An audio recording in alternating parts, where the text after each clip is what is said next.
काय सुरू आहे तुमच्यात आणि आर्यामध्ये? मला उत्तर द्या जीवा. स्टार प्रवाहवरील लग्नानंतर होईलच प्रेम ही मालिका सध्या रंजक वळणावर आहे. जीवा नंदिनीच्या नात्यात अखेर तिसऱ्या व्यक्तीची एंट्री झालीय. काव्य आणि पार्थला ज्या गोष्टीची भीती होती तेच झालं. आर्या आणि जीवा एकमेकांच्या जवळ आले आहेत आणि हे सत्य आता नंदिनीला देखील समजणार आहे. आपल्याला माहितच आहे की नंदिनीचं मिसकॅरेज झालेलं असतं, पण घरच्यांपासून त्यांनी हे सत्य लपवलेलं असतं. नंदिनी घरात गरोदरपणाचं नाटक करत असते. अगदी चोरोटीपासून तिचे सगळे विधी होतात, पण ती कुणालाही काहीही सांगत नाही.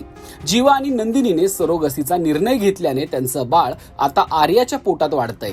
या दरम्यान जीवा आणि आर्यामध्ये काहीतरी सुरू असल्याचा संशय पार्थ आणि काव्याला येतो. ते सतत त्यांच्यावर पाळत ठेवून असतात. सरोगसीसाठी आलेली आर्या जीवाच्या प्रेमात पडली आहे. जीवा देखील तिच्याकडे खेचला जात आहे. अगदी चोरोटीच्या कार्यक्रमातही ते एकमेकांच्या जवळ आले होते. पार्थ काव्याला जीवा आणि आर्याबद्दल सांगतो.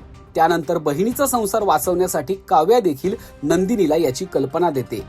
जीवा आणि आर्यामध्ये काहीतरी सुरू असल्याचं सांगते. सरोगसीचं सत्य माहीत नसल्याने काव्य असं बोलत असेल असं नंदिनीला वाटतं. जीवा काहीच लपवत नाहीयेत माझ्यापासून. माझा पूर्ण विश्वास आहे त्यांच्यावर. असे पण मला आणि पार्थला असं वाटतंय की जीवा तुझ्यापासून काहीतरी लपवतोय आणि ते आर्याबद्दल. पण आता पार्थ जीवा आणि आर्याला एकमेकांच्या मिठीत असताना रंगेहात पकडतो. एवढंच काय तर तो हे सत्य नंदिनीला देखील येऊन सांगतो.